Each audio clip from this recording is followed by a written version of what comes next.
we didn't really talk about this before, and so tell me, whatever your initial thoughts are, litigation and bankruptcy. Like, how does that, if I'm being, let's assume I have a client that's being sued and they literally have no assets. Um, when does, let's talk about that. Like, how does bankruptcy play into that? Sure.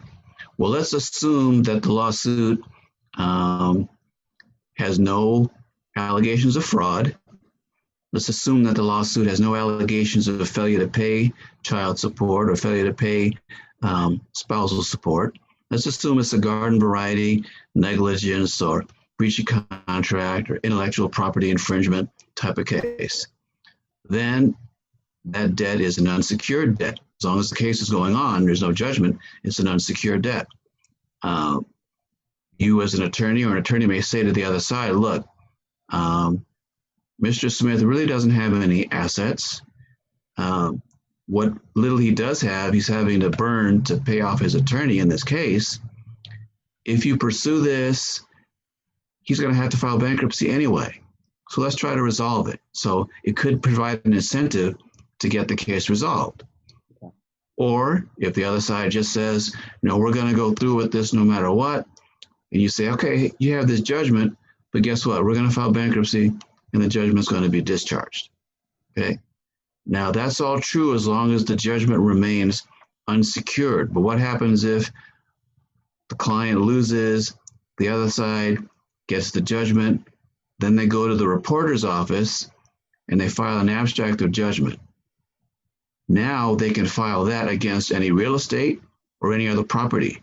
So it potentially could be a secured judgment now, secured by the house or secured by other assets.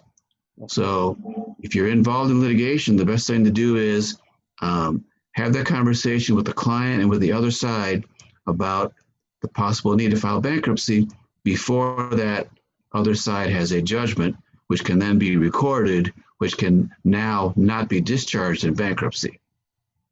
On the other side, if the case is a fraud case, an alimony case, or a maintenance case, family maintenance case, then bankruptcy has no effect on that. The person, if they're found guilty, if they're found liable, that liability will survive a bankruptcy. You don't get out of fraud judgments because of bankruptcy. You don't get out of alimony payments because of bankruptcy. You don't even get out of student loans unless, as I said, you're able to prove, as we talked about earlier, that you can't pay those loans. They're just way too high and you'll never be able to pay them off. So it can't just be that I'm paying it, or oh my God, I think oh my, this is eating up most of my income. But you really have to not be able to make the payments. Like you say, it's got to be a rough choice between can I live and have dinner on the table, or it's not just me deciding, yeah, I don't want to pay this anymore. Right. For student loans, it's a very, very high burden of proof to show that the income isn't there. The income basically is never going to be there, or we just don't think it's going to be there. And you'd be suffering extreme hardship to be able to pay it. Recently, a medical student was able to get over $400,000 in student loan debt discharged.